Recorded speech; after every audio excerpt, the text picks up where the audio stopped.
अस्सलाम वालेकुम। I am doctor Bareera Mumtaz. और अब जो है हम पहले जो बाकी के हमारे मिसलिनियस टॉपिक्स रह गए थे वो अब आज हम इंशाल्लाह डिस्कस करेंगे। अब इसमें सबसे पहले हम करेंगे क्लासिफिकेशन ऑफ एंजाइम्स। अभी डिफरेंट क्लासेस ऑफ एंजाइम्स हैं और आगे उनकी एग्जांपल्स हैं। फर्स्ट क्लास है ट्रांसफरेजेस की। ट्रांसफरेजेस जो है वो कैटालाइज करते हैं transfer of a group from one substrate to another. Specific group एक सबस्ट्रेट से दूसरे सबस्ट्रेट में ट्रांसफर करते हैं। इन एंजाइम्स को हम ट्रांसफरेजेस कहते हैं और इनकी एग्जांपल्स हैं ग्लूकोकाइनेज, हेक्सोकाइनेज, फॉस्फोग्लूकोम्यूटेज और ट्रांसमाइनेज। देन है oxidoreductase. As obvious from the name, ये ऑक्सीडेशन रिडक्शन रिएक्शन को इंक्रीज कैटालाइज करते हैं और इनकी एग्जांपल्स हैं dehydrogenase, xanthine oxidase, oxygenase, glutathione reductase, hydroxy peroxidase and tyrosinase. Next class है हाइड्रोलेजेस की। हाइड्रोलेजेस जो है वो हाइड्रोलिसिस करते हैं, ठीक है। इनकी एग्जांपल्स हैं ग्लूकोज 6 फॉस्फेटेज जो ग्लूकोज 6 फॉस्फेट को ग्लूकोज 2,6 बाईफॉस्फेट में कन्वर्ट करता है और ट्रिप्सिनेजेस और पेप्टाइडेजेस, ये सब एग्जांपल्स हैं हाइड्रोलेजेस की। नेक्स्ट है आइसोमरेजेस। आइसोमरेजेस जो है वो आइसोमराइजेशन करता है कोई किसी भी सबस्ट्रेट का, ठीक है, like epimerases and racemases. Then है लाइगेजेस।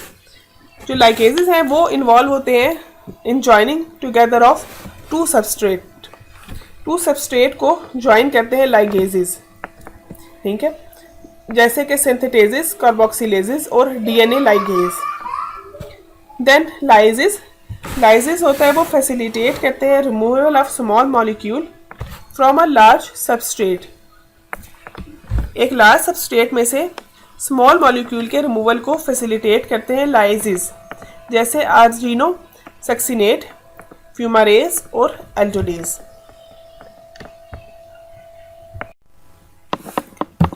अब हम डिस्कस करेंगे ग्लूकोज अमाइनोग्लाइकेन्स को। ग्लूकोज अमाइनोग्लाइकेन्स बेसिकली ये होते हैं complexes of heteropolysaccharide chains, ठीक है। These are complexes of heteropolysaccharide chains और ये प्रोटीन कंपोनेंट के साथ मिलके बनाते हैं प्रोटियोग्लाइकेन, ठीक है। प्रोटियोग्लाइकेन में 95% कार्बोहाइड्रेट होता है और 5% सिर्फ प्रोटीन कंपोनेंट होता है। अब इनमें जो हाइलुरोनिक एसिड है ये डिफरेंट है बाकी ग्लूकोज अमाइनोग्लाइकेन से, क्योंकि ये जो है ये प्रोटीन्स के साथ कोवेलेंटली बाउंड नहीं होता है, जबकि बाकी जो है वो सब प्रोटीन्स के साथ बाउंड होते हैं। अब इसमें जो है इनका जो बेसिक स्ट्रक्चर है हाइलुरोनिक एसिड का, उसमें रिपीटेड यूनिट्स होते हैं डी ग्लूकुरोनिक एसिड के और एन एसिटाइल ग्लूकोजामीन के। कॉन्ड्रोटिन सल्फेट में डी ग्लूकुरोनिक एसिड होता है और एन एसिटाइल ग्लैक्टोजामीन 4 सल्फेट होता है। कैरेटिन सल्फेट में डी ग्लैक्टोज होता है और एन एसिटाइल ग्लूकोजामीन 6 सल्फेट होता है। डर्माटिन सल्फेट में एल आइड्रोनिक एसिड होता है और एन एसिटाइल ग्लूकोजामीन होता है। हेपारिन सल्फेट में डी ग्लूकुरोनिक एसिड होता है और एन सल्फोग्लूकोजामाइन होता है। हेपारिन में एल आइड्रोनिक एसिड और एन सल्फोग्लूकोजामीन होता है। अब इसमें जो है ये हाइलुरोनिक एसिड है वो लुब्रिकेंट और शॉक एब्जॉर्बर के तौर पे यूज होता है और ये होता है सोनोवियल फ्लूइड में, जॉइंट्स में, vitreous humour of the eye में, अम्बिलिकल कॉर्ड में, और it is also found as loose connective tissue in around tissues and cartilages. जो कॉन्ड्रोटिन सल्फेट है वो होता है कार्टिलेजेस में, टेंडन्स में, लिगामेंट्स में और एओटा में, और ये मोस्ट अबंडेंट ग्लूकोज अमाइनोग्लाइकेन है बॉडी का कॉन्ड्रोटिन सल्फेट। जो केराटिन सल्फेट है वो नेल्स में, कॉर्निया में, हेयर में इसमें होता है। डर्माटिन सल्फेट होता है वो स्किन में, ब्लड वेसल्स में और हार्ट वाल्व्स में होता है। हेपारिन सल्फेट बेसमेंट मेम्ब्रेन में और सेल सरफेसेस की में जो है ये इंपॉर्टेंट रोल प्ले करता है। जो हेपेरिन है ये इसका एक इंट्रासेलुलर कंपोनेंट होता है मास्ट सेल्स का, जो लाइन करते हैं आर्टरीज को, specially in the liver, lungs and skin, और ये एक एंटीकोएगुलेंट के तौर पे भी काम करता है हेपेरिन। अब हम देखेंगे कि सेल के डिफरेंट पार्ट्स में कौन कौन से मेटाबॉलिक प्रोसेसेस होते हैं। अब सेल में साइटोसोल में माइटोकॉन्ड्रिया है, राइबोसोम्स है, लाइसोसोम्स है, गोल्गी ऑपरेटर्स है, इन सब में डिफरेंट मेटाबॉलिक प्रोसेसेस इसमें चल रहे होते हैं। अब सबसे पहले साइटोसोल में जो है वो ग्लाइकोलाइसिस होता है, फैटी एसिड सिंथेसिस होता है, हेक्सोज मोनोफॉस्फेट शंट होता है और प्रोटीन सिंथेसिस होता है। अब माइटोकॉन्ड्रिया में अब जैसे आपको पता है कि उसकी एक आउटर मेम्ब्रेन होती है और एक इनर मेम्ब्रेन होती है, और उनके बीच में इंटरमेम्ब्रेनस स्पेस होती है, और इन तीनों जो है साइड्स पे डिफरेंट फंक्शंस ये परफॉर्म करती हैं। अब आउटर मेम्ब्रेन में कार्निटीन पाल्मिटाइल ट्रांसफेरेज 1 होता है, मोनोमाइन ऑक्सीडेज होता है, एसिटाइल कोए सिंथेटेज होता है और फॉस्फोलाइपेज A2 होता है। ठीक है, ये सारे एंजाइम्स आउटर मेम्ब्रेन में होते हैं। इंटरमेम्ब्रेनस स्पेस में एडिनाइलेट काइनेज होता है, क्रिएटिनिन काइनेज होता है, कार्निटीन पाल्मिटाइल ट्रांसफेरेज 2 होता है और रेस्पिरेटरी चेन होती है। कि इनर मेम्ब्रेन में एटीपी सिंथेटेज होता है, ऑक्सीडेटिव फॉस्फोराइलेशन होती है, ऑक्सीडेशन ऑफ फैटी एसिड्स होती है, ट्राइकार्बोक्सिलिक एसिड साइकिल होता है, यूरिया साइकिल होता है, अल्कोहल डिहाइड्रोजिनेज होता है, पायरुवेट डिहाइड्रोजिनेज होता है और सीरम ग्लूटामीन ऑक्जेलो एसिटिक ट्रांसअमाइनेज होता है। नेक्स्ट अप ये जो यूरिया साइकिल के फर्स्ट 2 स्टेप्स हैं और ग्लूकोनियोजेनेसिस है, ये साइटोसोल और माइटोकॉन्ड्रिया दोनों में ये प्रोसेस होता है। न्यूक्लियस में डीएनए और आरएनए सिंथेसिस होता है, लाइसोसोम में जो है वो डिग्रेडेशन होती है कॉम्प्लेक्स मॉलिक्यूल्स की, और गोल्गी ऑपरेटर्स में सिंथेसिस और पैकेजिंग ऑफ कॉम्प्लेक्स मॉलिक्यूल्स होता है। लाइसोसोम डिग्रेड करते हैं और गोल्गी ऑपरेटर्स उसको सिंथेसाइज करके उसकी पैकिंग करते हैं। Now we will briefly discuss the energetics. We will see the pathways and the number of ATPs it produces. First is aerobic glycolysis, which gives us 8 ATPs. Anaerobic glycolysis gives us only 2 ATPs. अब जो glycolysis में tricarboxylic acid cycle होता है via mallet shuttle, उसमें हमारे पास produce होते हैं 38 ATP। अब मैलेट शटल में क्या होता है, उसमें ऑक्सीडेटिव फास्फोराइलेशन होती है of the products of glycolysis in the inner membrane of the mitochondria. तो ऑक्सीडेटिव फास्फोराइलेशन के रिजल्ट में हमारे पास 38 ATPs प्रोड्यूस होते हैं। और इसमें फिर 2 टाइप की शटल्स होती हैं, एक मैलेट शटल होती है और एक ग्लिसरॉल फॉस्फेट शटल होती है। ग्लिसरॉल फॉस्फेट शटल में 36 ATP प्रोड्यूस होते हैं और मैलेट शटल के रिजल्ट में 38 ATP प्रोड्यूस होते हैं। फॉस्फोडिहाइड्रोजिनेज कॉम्प्लेक्स रिएक्शन में 5 ATPs प्रोड्यूस होते हैं। सिट्रिक एसिड साइकिल के रिजल्ट में 20 ATP प्रोड्यूस होते हैं। हेक्सोज मोनोफॉस्फेट शंट कोई भी ATP प्रोड्यूस नहीं करता, इंस्टेड ये NADPH की प्रोडक्शन में करता है। ठीक है, ऑक्सीडेशन ऑफ पाल्मिटिक एसिड में 129 ATP प्रोड्यूस होते हैं और ऑक्सीडेशन ऑफ स्टीयरिक एसिड में 146 ATP प्रोड्यूस होते हैं।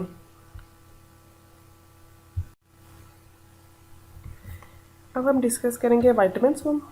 वाइटामिन से काफ़ी MCQs आते हैं और ये MCQs के हवाले से काफ़ी इम्पोर्टेंट टॉपिक है। अब वाइटामिन में कुछ फैट सॉल्युबल वाइटामिन्स होते हैं और कुछ वाटर सॉल्युबल वाइटामिन्स होते हैं। फैट सॉल्युबल वाइटामिन में vitamin D, vitamin A, vitamin K और विटामिन E आते हैं। बाकी सारे वाइटामिन जो है वो वाटर सॉल्युबल होते हैं। अच्छा, सबसे पहले हम डिस्कस करेंगे विटामिन A को। विटामिन A के देखेंगे सोर्सेज इसके एनिमल सोर्सेज भी होते हैं और लिवर सोर्सेज प्लांट सोर्सेज भी होते हैं। एनिमल सोर्सेज में लिवर ऑयल, बटर मिल्क, चीज़ और एग योक है। और प्लांट सोर्सेज में जितने भी ये जो कलर्ड प्लांट्स होते हैं, कलर्ड वेजिटेबल्स होती हैं, इनमें कलर जो पिगमेंट होती है वो कैरोटीन होती है और कैरोटीन ही विटामिन A होता है।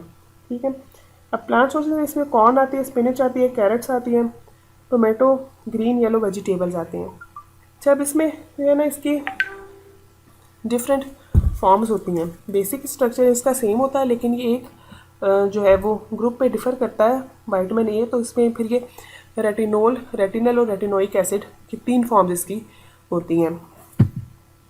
यूजेस इसके क्या है? यूजेस ये एपिथेलियम को मेंटेन करने में और विजन को मेंटेन करने में यूज़ होता है।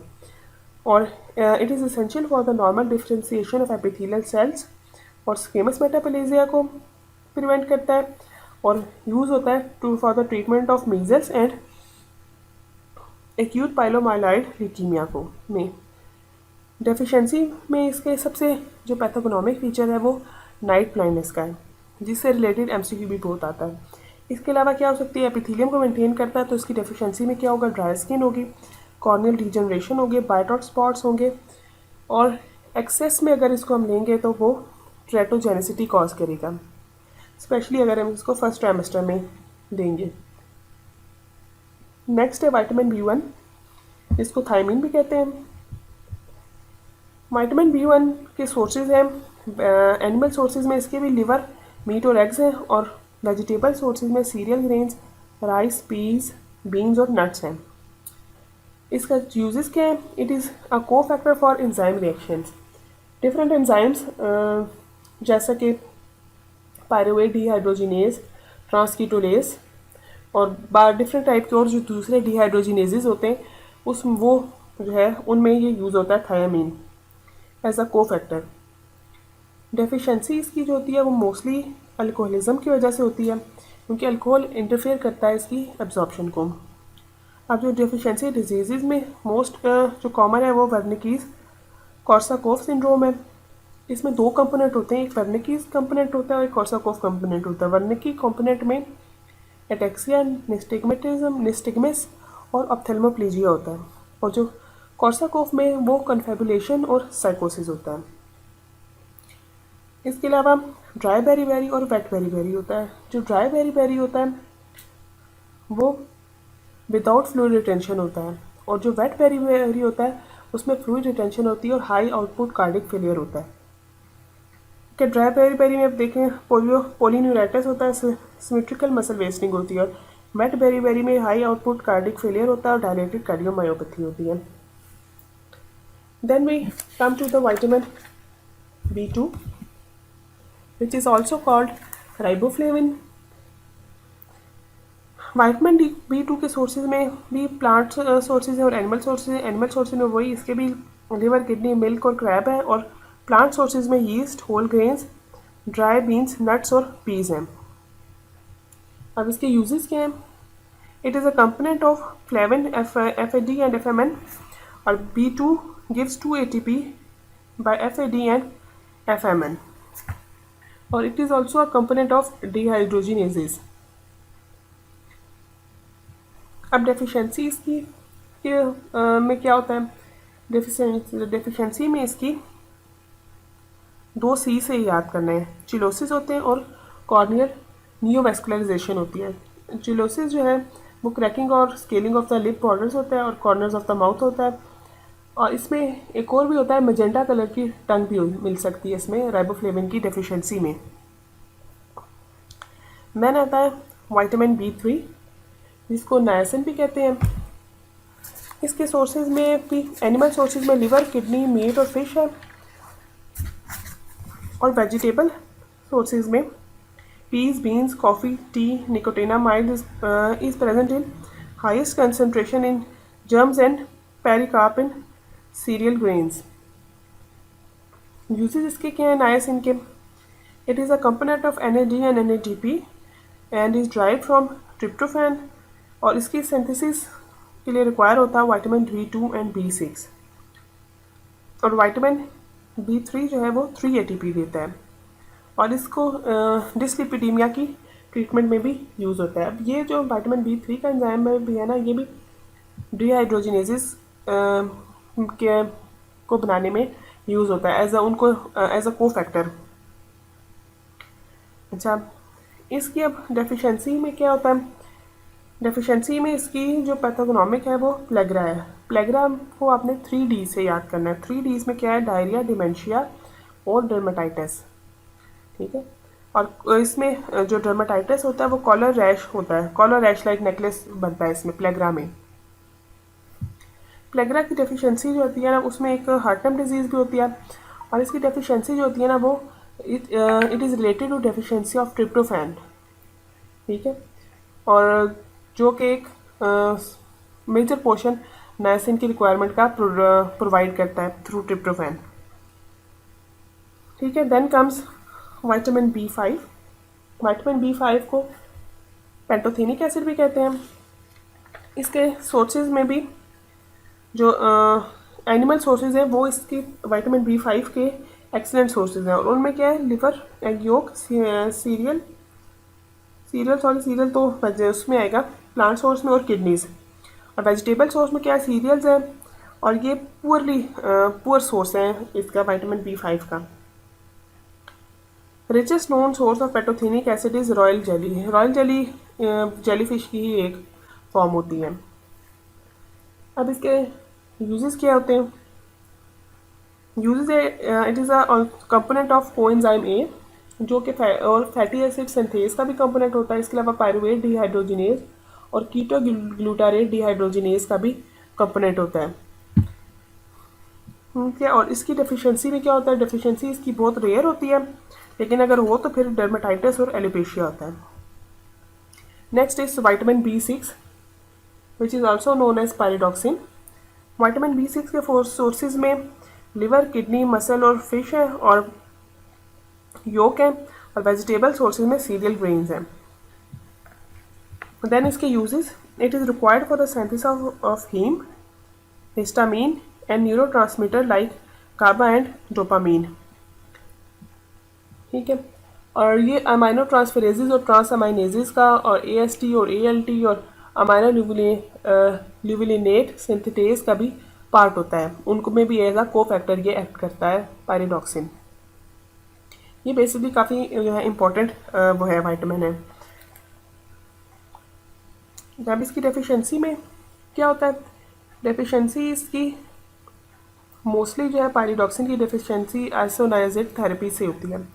इसमें क्या होता है, इसमें सिड्रोब्लास्टिक एनीमिया होता है, चिलोसिस होता है, और स्टोमाटाइटिस होता है।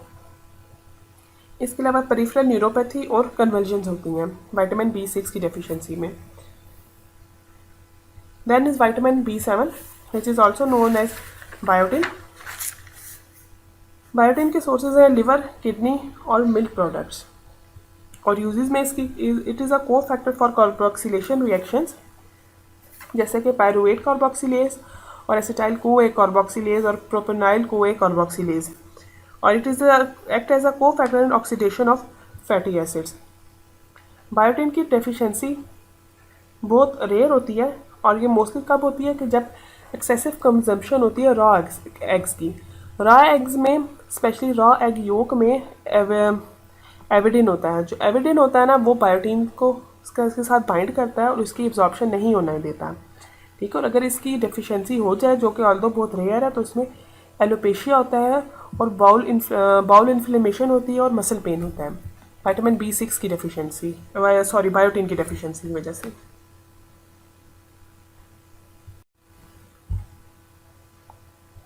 नेक्स्ट अब हमारे पास विटामिन है विटामिन B6 का, जिसको फोलेट या एक्टिव फॉर्म उसकी ट्राईहाइड्रोफोलिक एसिड होती है। इसके भी अब एनिमल सोर्सेज में है, लिवर सबसे इंपॉर्टेंट सोर्स है, और it is the richest source of folic acid which is an important BCG2।